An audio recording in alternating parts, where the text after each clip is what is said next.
What I want to talk to you today is about a project where we looked at monitoring of social media to identify hubs of misinformation regarding health. Of course, there's a lot of previous studies that focus on this, and especially looking at those that are most active in sharing and discussing health topics on social media may in fact be less knowledgeable. This can, of course, exacerbate problems related to the rapid spread of misinformation. One of the things that we focused on at Boston University, where I've worked before and maintain an affiliation, as well as Kansas State University, where I'm now a research chair, is that we look at network analysis as a way to identify hubs of misinformation and influential users. So we use a variety of metrics to identify who is influential in terms of not only what's being said, but how it's being communicated and passed through the network. So we use a series of metrics from network analysis to identify those. Typically, we size our nodes using what's known as the betweenness centrality algorithm. We identify communities by applying the modularity algorithm to color our graphs, and then we spatialize them using underlying network structures. I think the most important thing here for us is that these are starting points for us to identify not only hubs of quality information, but also potential hubs of misinformation. So this is a way for us to start looking at users and then to dive into content, but also to look at profiles and to get a better sense of who is saying what to whom and with what effect. So very briefly, I'm going to introduce this not only as a process, but also as a platform that perhaps all of you may be interested to engage, which we offer for free, and that collects hundreds of millions of units of data on an ongoing basis. So here's a couple of examples. Over the years, we've looked at antibiotics and antimicrobial resistance. Of course, it doesn't take much effort here to figure out who is influential in talking about antibiotics here, right? If you can't make Hillary Clinton, indeed. So what does Hillary Clinton have to do with antibiotics? I see a few nods, shakings of the head. So this data was collected over the course of some years. We have about 2.5 million units.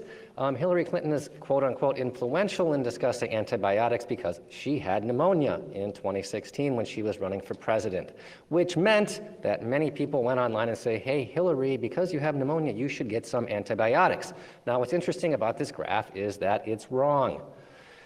This is what's known as an undirected graph, which is to say it doesn't look at what Hillary Clinton was actually saying and doing around the topic. She didn't tweet at all about antibiotics. But what this allows us to do is to identify ways to leverage our message such that we can move indicators around topics like antibiotics and whether or not she really should be seeking treatment for her pneumonia with antibiotics or not, because as you may know, pneumonia itself can be viral or bacterial. And if it's viral, it wouldn't actually benefit from being treated. If we change the nature of our graph just a little bit, it can be more correct, and we can identify here many other nodes of so-called ordinary users who are also likewise influential in discussing this topic. Now, the challenge here, of course, is to filter the wheat from the chaff, which is to say some of these users may be spreading misinformation. Some of them may be spreading quality information. But this, again, is why it is a useful, we think, starting point, because we can take literally hundreds of millions of posts. We can filter them down to the most influential users. We can identify communities. And typically, when we look at those colors of the community, usually those folks are sharing information with one another that is either of a high quality or low quality nature. So it makes our jobs essentially a lot easier to root out sources of misinformation if they do exist. Of course, this gets us to the next level, which is to say we can look at text. And I was at one of the panels earlier today, and we mentioned the importance of humor. Over the course of a year, looking at full fire hose access to Twitter data, the most retweeted post was about antibiotics. Doctor, why did you take your antibiotic medicine at 6 a.m. when I told you 9 a.m.? Patient, I wanted to surprise the bacteria. Humor, right? This is the most shared tweet about antibiotics in our data set, which covers everything over the course of the year. So we can use these sorts of things in an effective way, even though, of course, we know that surprising bacteria may not be effective in helping to treat whatever condition we have.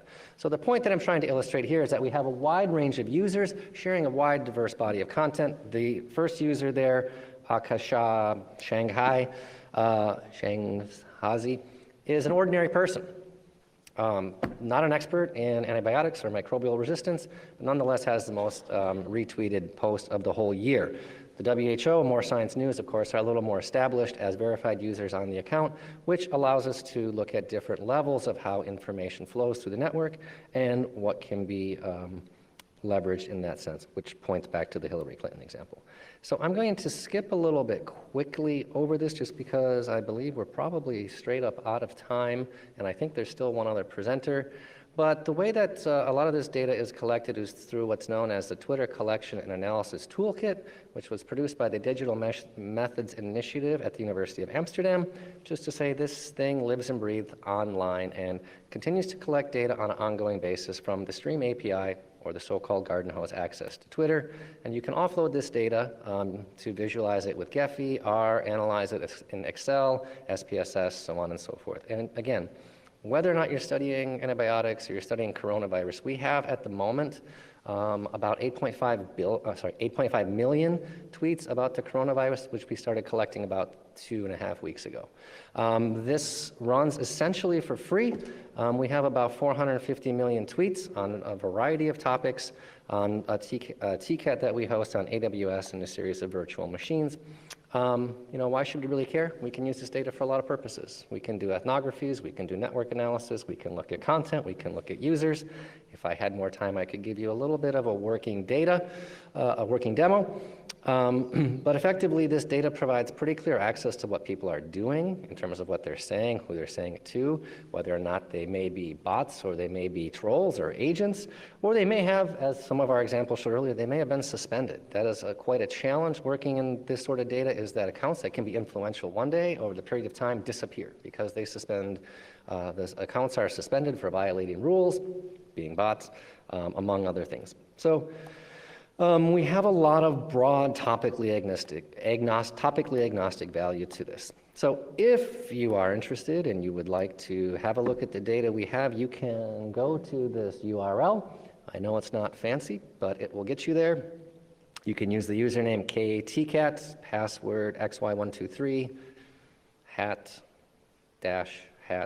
exclamation mark. Try to keep your data query small. The system can break. It takes a long time to repair.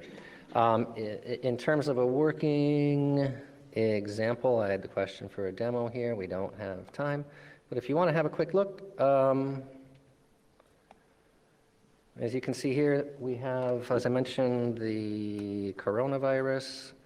So we've collected, 9.1 million tweets from February 2nd till now. This will keep collecting data, tweets about this topic until we tell it to stop.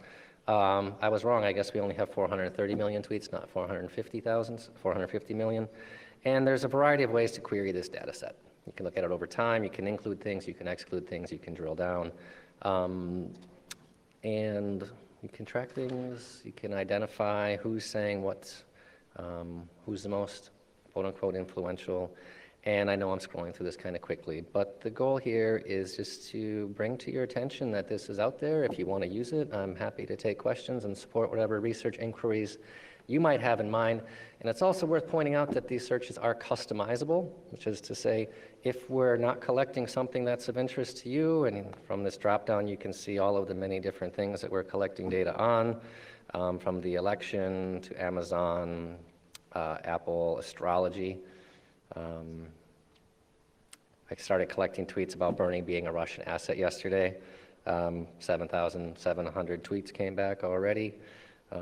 Concussions, culture, so on and so forth. A lot of these queries have nothing to do with what I'm interested in, but rather what people in the scholarly community are interested in pursuing. So again, free data, no cost, let me know. And if we do have another speaker, I'm happy to turn the stage over, but also happy to take questions. Thanks for your time.